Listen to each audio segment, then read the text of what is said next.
በሞት ያፈርሰው ነው ይውልኝ። አሁን ያሉ ዛሬ ያሉ በምድር ላይ ያሉ ፓስተሮችን እስቲ እንደው በመጽሐፍ ቅዱስ ካለው የሚበልጣችሁ አንድ ሰው ንገሩ ይባል የለም። አንድ የሚበልጣችሁ ሚካኤል አይበልጣቸው፣ ገብርኤል አይበልጣቸው፣ ዳዊት አይበልጣቸው፣ አብርሃም አይበልጣቸው፣ ጳውሎስ አይበልጣቸው፣ ድንግል ማርያም አትበልጣቸው። የሚበልጣቸው አብ ብቻ ነው። ክርስቶስም ወንድማቸው ነው። በእነሱ ሎቱ ስብሐት። የሚበልጣቸው ማንን ከየት የመጡ ናቸው እነዚህ? ምልክታቸው የዲያብሎስ ልጆች ምልክታቸው ትዕቢት። እስኪ ትዕቢት በሉላችሁ በሉ እንጂ ንገሩኝ። ክርስቶስ ማን ያለ? አብ ከኔ ይበልጣል። እስኪ አብ ከኔ ይበልጣል በሉ። አንድ እንደሆነ ግን አብ አነ ወአብ አሐዱ ነን፣ እኔና አብ አንድ ነን አላለም ብሏል። እኔና አብ አንድ ነን ብሎ አንድ ከሆነ አባቴ ይበልጠኛል ያለ ለምንድን ነው? ከአባቶቼ እኔ አንሳለሁ በሉ ለማለት ነው። ከየትኛውም በላይ ናቸው። የሚሰማቸው ካገኙ ሲኖዶሱ ግድ የለም። እግዚኦ ሰማይና ምድር እኮ ይደነግጣሉ። ክርስቶስ ተመልከቱ፣ አንከሩ ሐራ ልዑላን ተመልከቱ። ሶበሬ ወለሳት ግሩ እንዘ ይትላክ ላርዳይሁ ወይ ቀንት አውቀው። አስደናቂው ግሩም እሳት እሱ ድሪቶ ታጥቆ የደቀ መዛሙርቱን እግር ሊያጥብ በተጎነበሰ ጊዜ መላእክት ደነገጡ ነው፣ አደነቁ ነው። አምላክ የፍጡርን እግር ሲያጥብ እነሱ የድንግል ማርያምን ጫማ ለመሳም አንሰግድም ይላሉ። ይሄ ነው ምልክታቸው። የላባ በጎች ምልክታቸው ይሄ ነው። የክርስቶስ መልክ የላቸውም። ትዕቢት ነው መልካቸው፣ ስድብ ነው መልካቸው፣ ነቀፋ ነው መልካቸው፣ አጉራ ዘላይነት ነው መልካቸው፣ ሆዳምነት ነው መልካቸው፣ ምቾት ነው መልካቸው። ክርስቶስ እኮ የመከራ ሰው ነው፣ እነሱ የምቾት ሰዎች ናቸው። ክርስቶስ ግን እኔን ምሰሉ ነው ያለ። ተማሩ ከኔ ተማሩ ነው ያለ። ከእሱ መማር ደግሞ ምንድን ነው? እሱ ራሱን ጥሎ ነው የኖረ። ክብሩን እንደ መቀማት እንኳን አልቆጠረው። እሱን እንድንመስል ምን አለ? ወዘሳ ያፈቅራል ነፍሱ ለይግድፋ። ሰውነቱን የሚወድ ሰው ካለ ይጣላት። ወዘ ገደፋ ለነፍሱ በእንቲአየ ይርክባ። ሰውነቱን የሚወድ በገራይተ ጥምቀት በገራይተ መስቀል ይጣላት። ኋላ ብርሃን ለብሳ ብርሃን ተጎናጽፋ ያገኛታል። ስንዴ ከጭቃ ላይ ካልወደቀች አታፈራም። እኔ ካልሞትኩ እናንተም አትነሱም። እንዲሁ ስጋችሁን ካልገሰጻችሁ አትከብሩም ነው። እሱ መስቀል፣ እነሱ ምቾት። እሱ ትትና፣ እነሱ ትዕቢት። እሱ ፍጹም ዝም የሚል፣ እነሱ ፍጹም ተሳዳቢ። ይኸውላችሁ የያዕቆብ በጎችና የላባ በጎች ልዩነታቸው ይሄ ነው። ምልክት የላቸውም። ምልክት ያላቸው በጎች የያዕቆብ ናቸው። በሞት ያን ጊዜ በሉ ምልክት ያላቸው በጎች የማን ናቸው? የያዕቆብ በጎች ናቸው። ምን ምልክት አለን እኛ? አንዷ ምልክታችን ድንግል ማርያም ናት። እግዚአብሔር ምልክት ይሰጣችኋል፣ ድንግል በድንግልና ትጸንሳለች።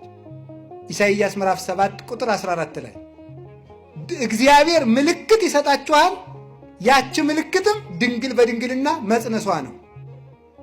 ኢሳይያስ ቀጠረ፣ ባለቤቱ ዮሐንስ 19:26 ላይ ነያምክሙ ብሎ ያችን ምልክት ሰጠን። ይችን ምልክት የያዘ ሰው የክርስቶስ በግ ነው። ድንግል ማርያምን የያዘ ሰው የክርስቶስ በግ ነው። ምልክት የሌለው የላባ ነው ማለት ምልክቲቱ ድንግል ማርያም ናትና፣ ድንግል ማርያም የሌላቸው ሰዎች የዲያብሎስ በጎች ናቸው፣ የክርስቶስ በጎች አይደሉም። አንዱ ምልክታቸው መስቀል ነው። መስቀል የላቸው፣ አያምኑትም፣ ይክዱታል። ቅዱስ ጳውሎስ እንዲና አንሰ ኢይዝያር ዘይንበለ በመስቀሉ ለእግዚእነ ኢየሱስ ክርስቶስ፣ እኔ ከክርስቶስ መስቀል በቀር በምንም በአንዳች ነገር አልመካም፣ ሌላ ትምክት ይራቅልኝ። አልቦ ዘያነጠኒ እንዘ ጸውር ማይተቦ ለክርስቶስ በስጋዬ፣ የክርስቶስን ማይተም በስጋዬ ተሸክም ያለውና ማንም አያድክመኝ።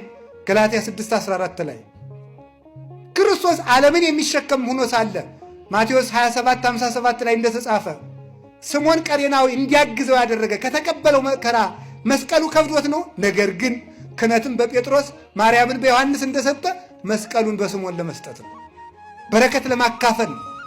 መስቀሉ የሌላቸው እነዚህ ተፈጥሯዊነትን የካዱ ስንፈጠር እንኳን እግራችን ስንዘረጋ እጃችን ዘረጋ መስቀል መሆናችን ለመስቀል እኛ ራሳችን የመስቀል ምልክት ነን። መስቀሉን የጣሉ ምልክት የሌላቸው በጎች የዲያብሎስ የላባ ናቸው። እኛ ግን መስቀሉም አለን፣ እመቤታችንም አለች። ጥምቀት የላቸው፣ አይጠመቁም። የያዕቆብ ልጆች ከገንዳው ነው የሚገኙ። እነዚህ ደግሞ አይጠመቁም። የኢየሱስ ስም ብቻ እየጠሩ ነው የሚኖሩ። ክርስቶስ አርአያ አድርጎና አንዳንዶች በስብከት ተጠምቀናል ይላል። አንዱ በስሙ ተጠምቄያለሁ ስሙን ካመንኩ ይበቃኛል ይላል። ክርስቶስ በውሃ ነው የተጠመቀ፣ በውሃ ትጠመቃለህ። በውሃ ነው የተጠመቀ። ሐዋርያትን አጥምቁ አለ እንጂ የሰበከውን 5000 ሰው ሁሉ አጥምቁ አላለም። ግዱን በመጣው ሐዋርያዊ ሰንሰለት በጠበቀ ክህነት ከተጠመቅ የክርስቶስ በግ ትሄዳለህ እንጂ ከክርስቶስ እንጀራ የበላው ሁሉ ካህኑ ነው፣ አልተሾመም፣ አላጠመቀም። እንጀራ መብላት ለ5000 ሰው ተፈቅዷል፣ ማጥመቅ ግን ለሐዋርያት ነው። ይህንን የሚፈጽሙ የያዕቆብ በጎች ናቸው። ከገንዳው አይጠጡም ብያችኋለሁ። የያዕቆብ በጎች ከገንዳው ጠጥተው ዝጉርጉር ይወልዳሉ። እነዚህ ደግሞ ከሐዋርያት ጉባኤ ተምረው ቅዱሳን አባቶቻችን ካስተማሩ ጉባኤ ተምረው ክርስቶስን የመሰለ ልጅ ይተካሉ። እነዚህ ግን ተመልከቱ፣ አውራዎችን አይፈልጉም፣ መምህራንን አይፈልጉም። የአትናቴዎስ፣ የቄርሎስ፣ የዮሐንስ አፈወርቅ፣ የአግናጤዎስ፣ የቅዱስ ያሬድ፣ አባ ጊዮርጊስ፣ የኤስድሮስ ትርጓሜ ሲባሉ ተረት ነው የሚል ስም ያወጡለታል። ያለ አውራ በግ መጽነስ የሚፈልጉ ያለ መምህር መጽደቅ የሚፈልጉ ትርጓሜን የሚነቅፉ እነዚህ የላባ በጎች ናቸው። ቅዱስ ሥጋውን ክቡር ደሙን የማይቀበሉ እነዚህ የላባ በጎች ናቸው።